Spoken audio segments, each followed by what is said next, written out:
third time's a charm. This is my third attempt at recording this. So this is probably going to be my final tour of Lupa's lair. When you get here, if you see this little lantern on the ground, always pick it up. This is right outside my building area. It'll respawn 5 resin each time, every time. Third attempt, 15 resin. So yeah. Anyway, this is just after the update.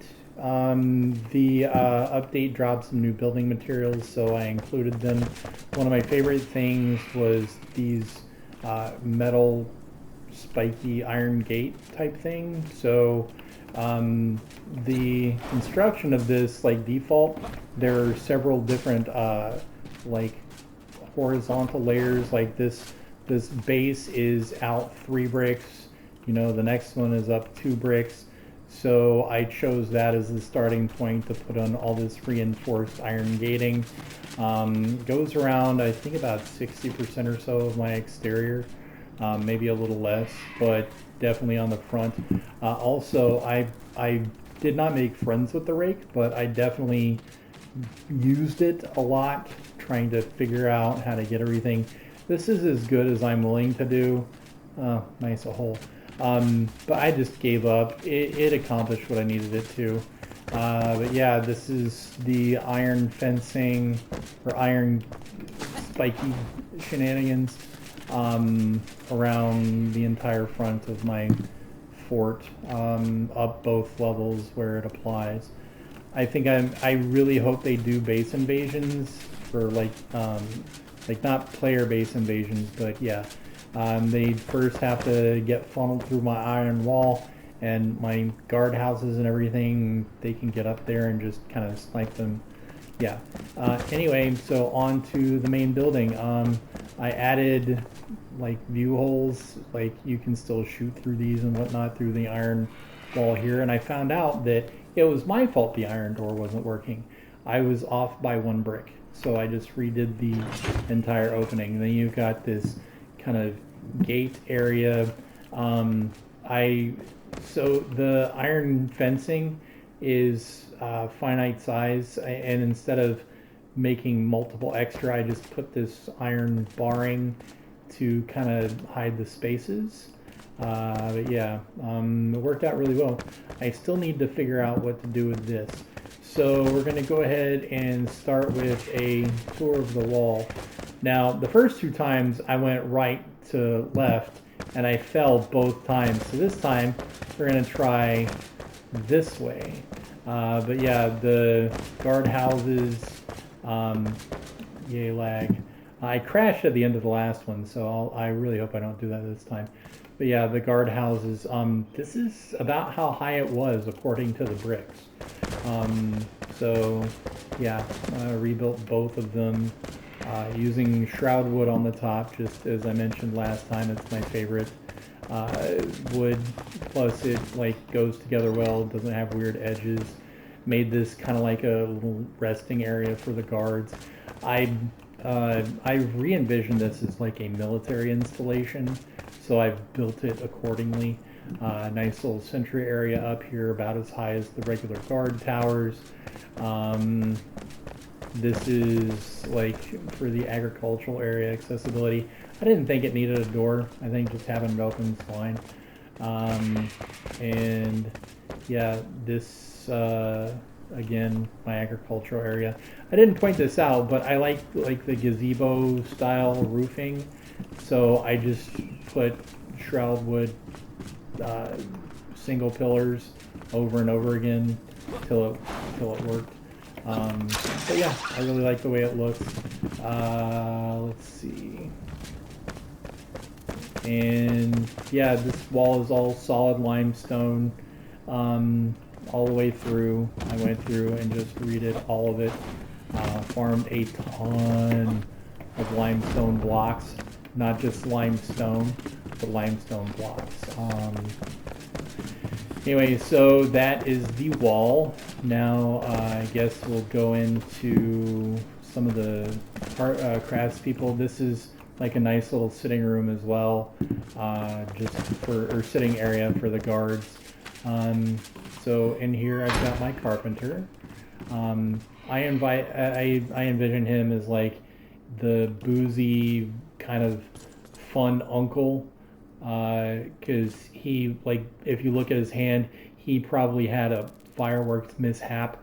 Yeah, he's a carpenter, but he blew off his hand. That's my story, and I'm sticking to it. He's got him a flask, a nice pitcher of what I'm sure is flammable liquids that he consumes. Then we go on to the blacksmith.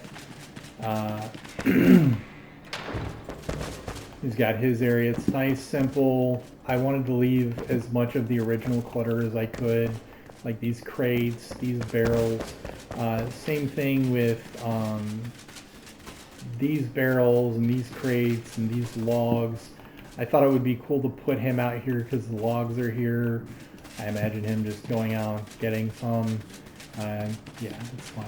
Then I did the same Enshrouded with gazebo type thing up here for the hot tub. I have not incorporated the new windows. I still like the way the stone windows look, with keeping in mind, or keeping with the square type stuff like up there. But yeah, the hot tub is the same, exterior bathing. I just like the way it looks. I can't wait for them to add water. So then my alchemist, you know, his gear is in here. I think I gave him some more books.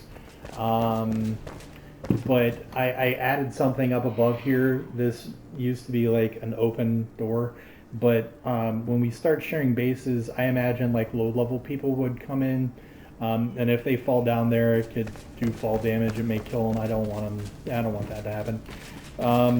So the huntress, lots of fur, still hasn't really changed much.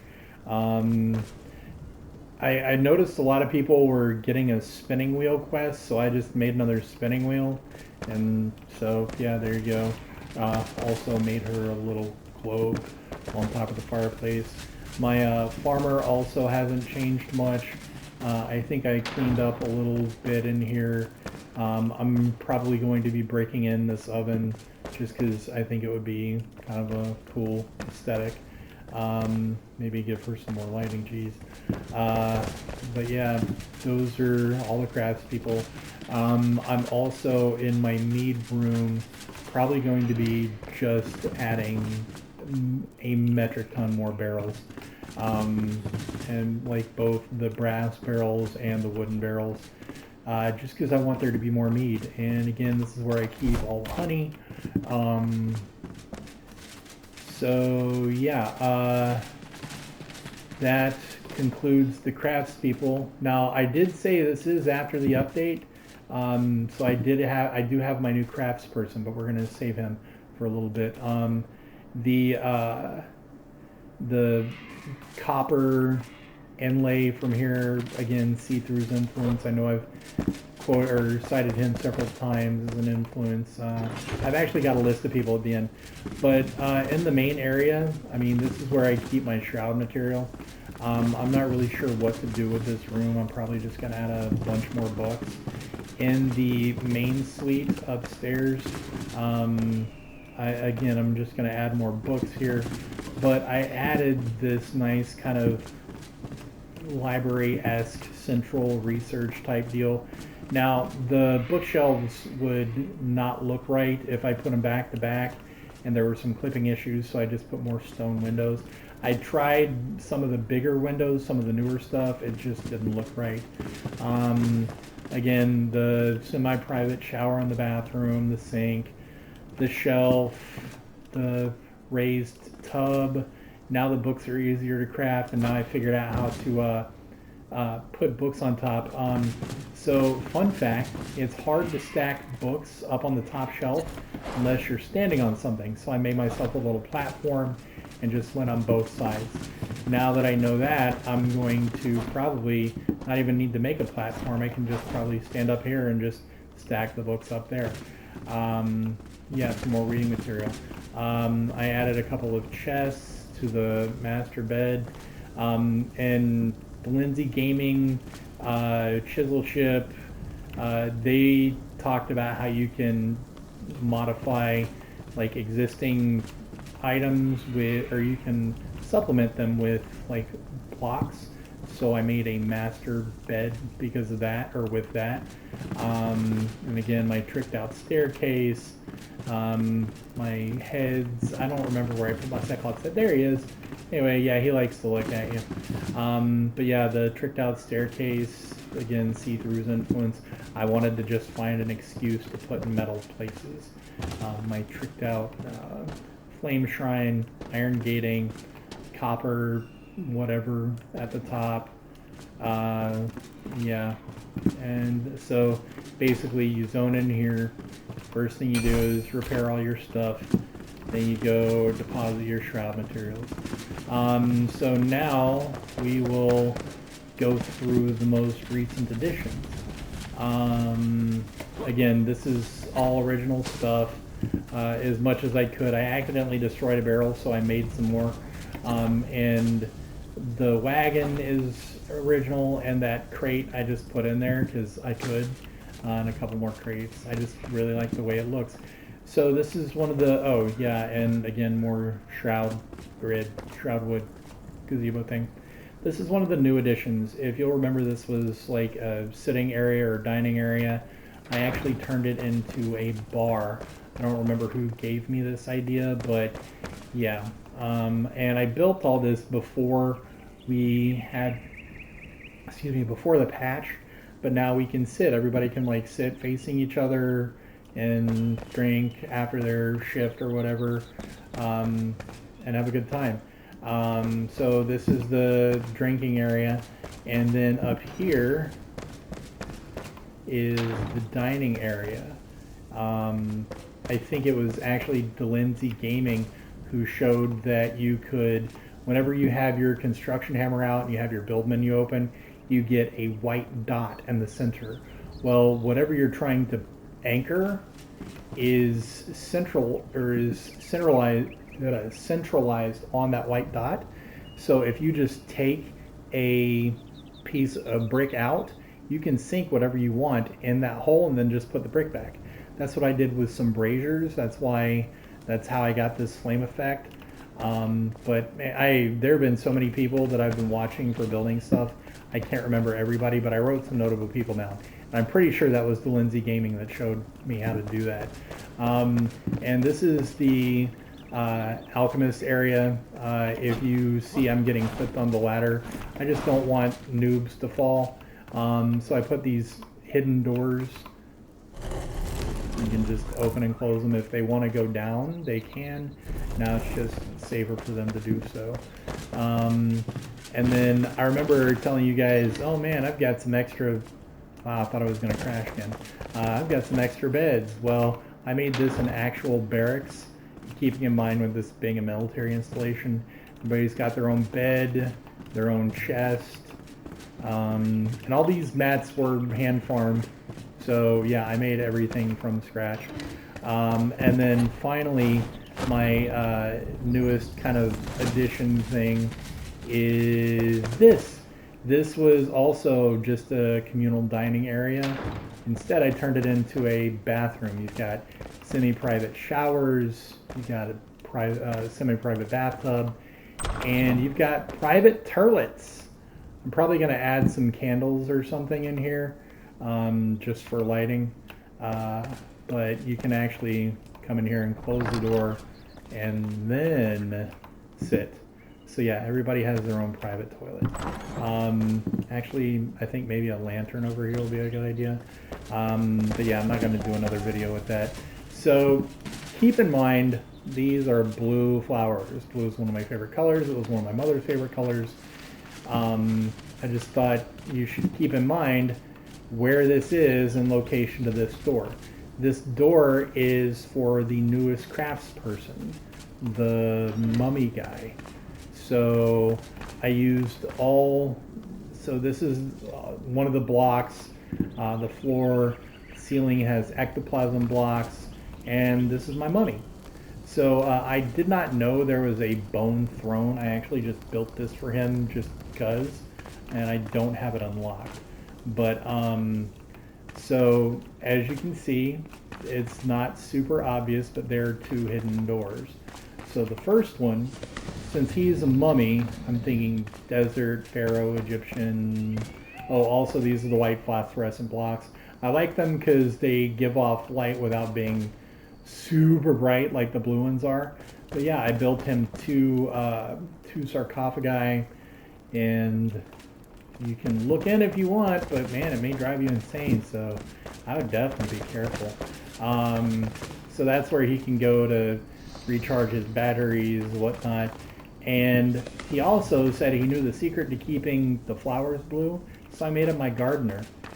So he sacrifices people to keep the flowers healthy, and you've got some shroud creeping in, so that's why they're blue. I don't ask. I just like that he keeps my flowers pretty. But yeah, this is the red marble block. This is the green phosphorescent block. I also dig it because it's like this sickly green, but not overwhelming. And this is, by the way, if you get a Nova sword, you don't need a torch. This is also red marble. And I wanted this to be like kind of claustrophobic. I didn't want this to be like a big huge opening or a big huge tunnel into a big huge room, so I made it kind of small on purpose. But yeah, this is for sacrificing to my flowers. There we go. And then finally, if you remember the secret doors over here, I actually kind of modified this a little bit. This, instead of just being a metal room, this now has a purpose. This is a panic room. So this is actually just like storage for building stuff. This is an actual arsenal. I've got bladed weapons here, ranged weapons here, ranged weapons and ammo here, armor here, rings, scrolls.